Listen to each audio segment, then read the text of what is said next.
E aí, pessoal, tudo bem com vocês? Nesse vídeo eu vou ensinar como programar o jogo Travessia.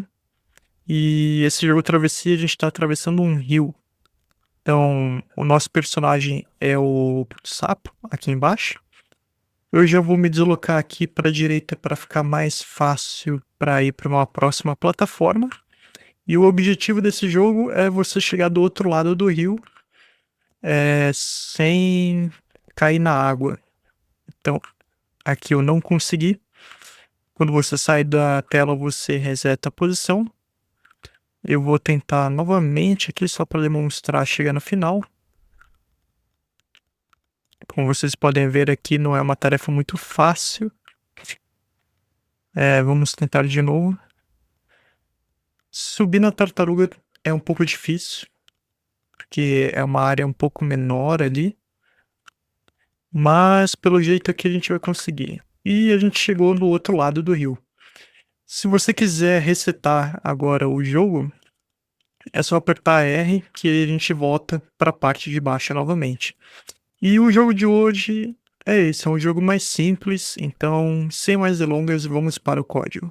Então, primeiramente aqui no nosso código a gente precisa importar a biblioteca Pygame, e é a única biblioteca que a gente vai usar nesse jogo. Dentro desse arquivo nós podemos criar uma classe chamada River Crossing, que seria o nome do jogo em inglês. E dentro dessa classe a primeira função seria a função init, que é a função ali que a gente vai setar todas as variáveis do nosso jogo. A primeira variável é a variável self.window, que é um objeto ali da nossa tela, que a gente consegue interagir com ele. A segunda variável é a variável self.clock, que é a variável que vai determinar ali o FPS do jogo, que é a velocidade em que os frames são gerados no nosso jogo. Eu já vou adiantar aqui que os frames gerados nesse jogo serão de 60 frames por segundo. A próxima variável é a variável frog position, que é onde o sapo está na nossa tela. Depois frog heights, que é uma variável aqui que vai determinar todas as alturas possíveis que o sapo pode ter ao longo do rio no nosso jogo. Então 860 seria a parte mais de baixo, depois 735 seria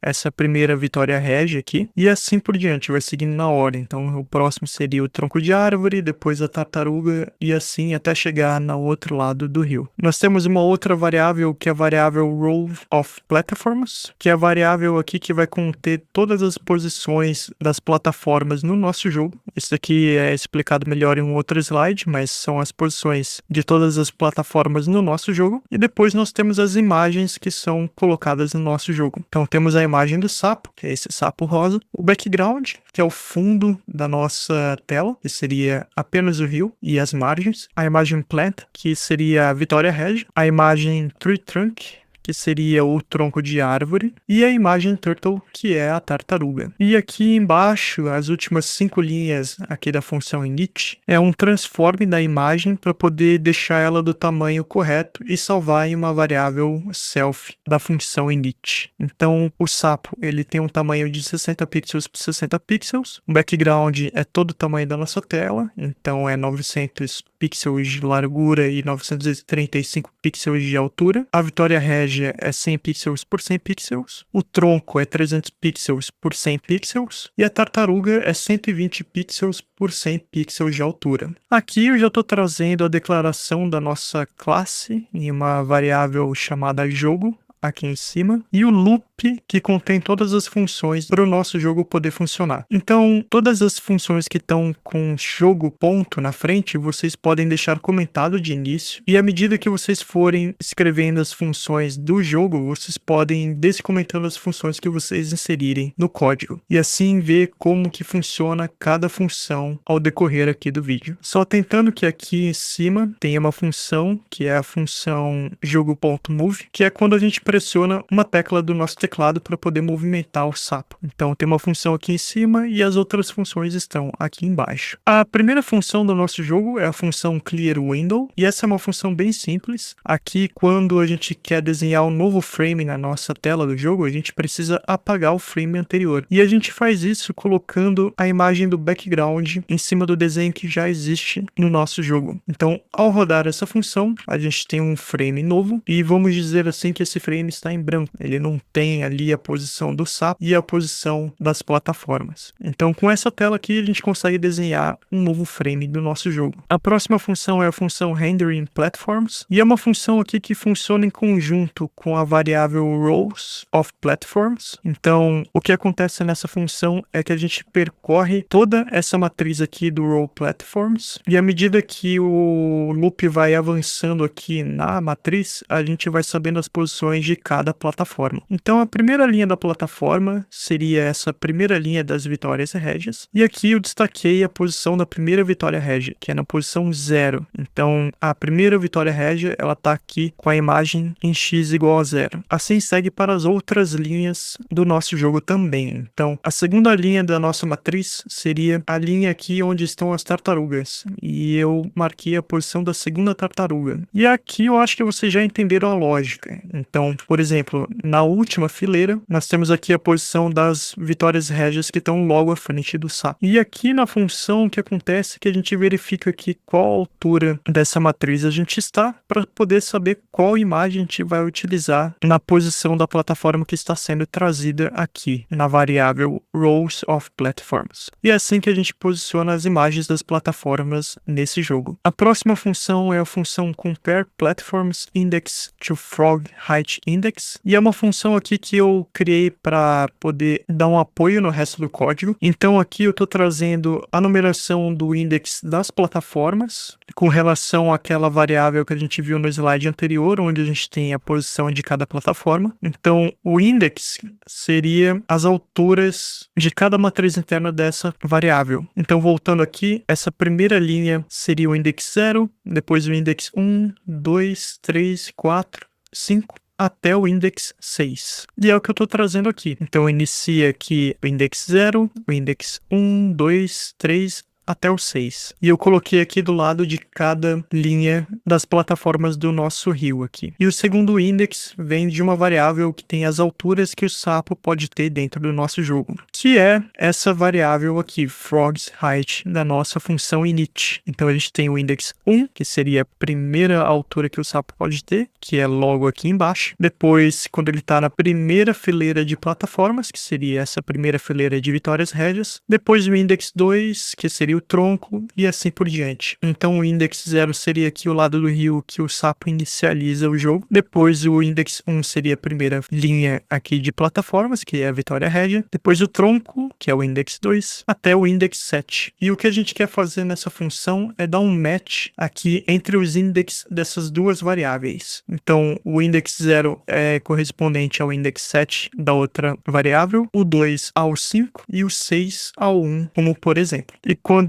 esses indexes forem iguais, essa função vai retornar true, e se for diferente, ela vai retornar false, para saber em que altura o sapo está no nosso rio. A próxima função é a função Updating the Frog Position on Top of the Platforms. Então essa função basicamente movimenta o sapo para a esquerda ou para a direita quando ele está em cima de uma plataforma, e essa função funciona em um loop que vai verificar as altura em que o sapo está, e dentro desse loop tem 3 ifs que vai verificar aqui em qual linha de plataformas o sapo está. Então, aqui nesse primeiro if, ele verifica as linhas da vitória régia, depois ele verifica aqui as linhas onde as tartarugas estão se movimentando, para ver se o sapo está em cima de uma plataforma e assim mover ele para a direita, ou se ele está em cima de um tronco, e se ele estiver em cima de um tronco ou de uma vitória régia, o sapo vai se movimentar junto com o tronco e a vitória régia para a esquerda. A próxima função é a função Frog is on a platform, que é uma função que vai verificar aqui se o sapo está em cima de uma plataforma ou não, e essa função sempre vai retornar um booleano. Então vai retornar true se o sapo estiver em cima de uma plataforma válida, e false se ele cair na água. E a função aqui funciona praticamente da mesma forma da função anterior. Então tem o loop for, que vai verificar aqui todas as plataformas junto com a variável self rows of platforms, e se o sapo está em cima de uma plataforma sem pender para cima da água. E se o sapo estiver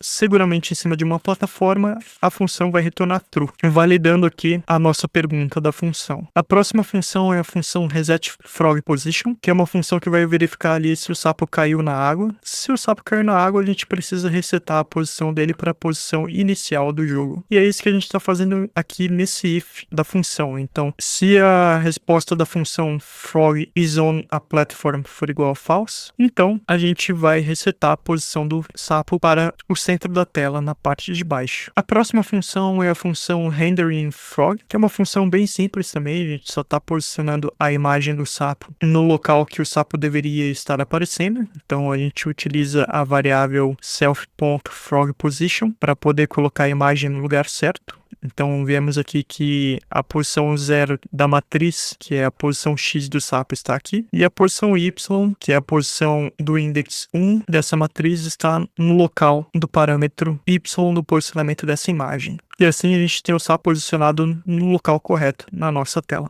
A próxima função é a função updatePlatforms. Então essa função é chamada em todo novo frame do nosso jogo e movimenta as plataformas para as direções que elas precisam ir. Então os troncos e a Vitória Régia, eles andam para a esquerda. A Vitória Régia, ela se movimenta 1 pixel a cada frame para a esquerda, e o tronco, ele se movimenta 2 pixels para a esquerda a cada frame. E a tartaruga, por ela estar subindo o rio, ela se movimenta 1 pixel para a direita a cada frame do jogo. E aqui nessa função, mais uma vez, a gente utiliza 2 loops para poder iterar por todas as posições da variável rows of platforms para atualizar a posição de cada plataforma dentro do nosso jogo. E uma coisa importante, quando as plataformas elas saem para fora da tela, a gente reposiciona ela do outro lado da tela para dar a sensação que novas plataformas estão entrando na nossa visão do jogo. A próxima função é a função move, que é a função que vai capturar ali os inputs do teclado. Então a gente pode pressionar as teclas W, A, S, D para mover o sapo e R para resetar a posição do sapo, mas também nessa função a gente pode utilizar as setas do teclado. E nessa função tem algumas outras lógicas. Então quando o sapo está em cima de uma plataforma longa, como por exemplo o tronco, ele pode andar para a direita e a esquerda. E aqui nessa função nós também temos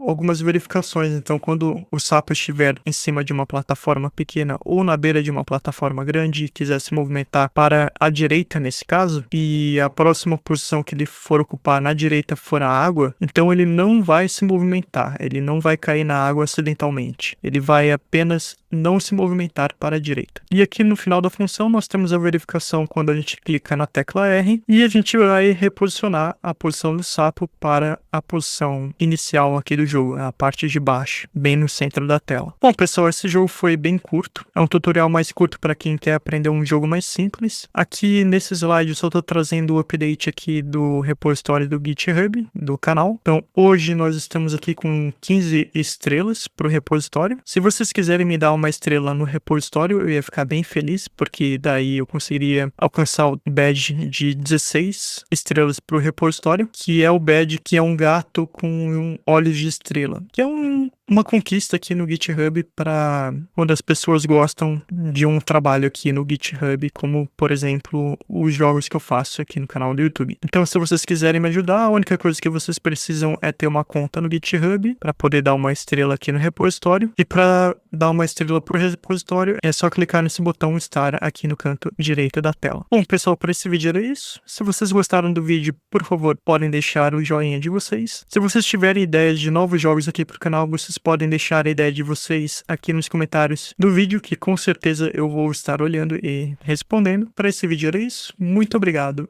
e até mais.